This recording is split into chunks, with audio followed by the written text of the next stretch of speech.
guys, masaya kami kasi umulan na ngayon dito sa Kuwait. Unang araw ng pag-ulan. Yan, sana lumakas. November 10 ngayon eh, November 10, 4 PM. Ayan ang ulan. Hindi man ganun kalakas. Yan, happy to see the rain. 1 year na kami din nakakita ng ulan sa Kuwait. So, unang araw ngayon ng pag-ulan. Yan siya.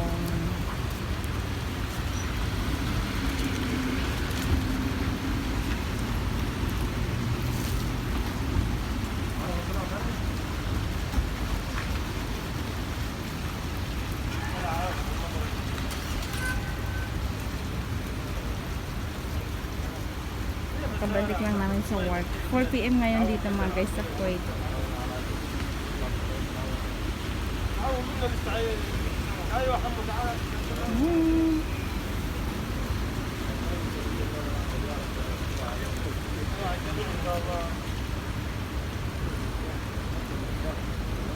Nung ulan na din, hindi rin ganun kalakas.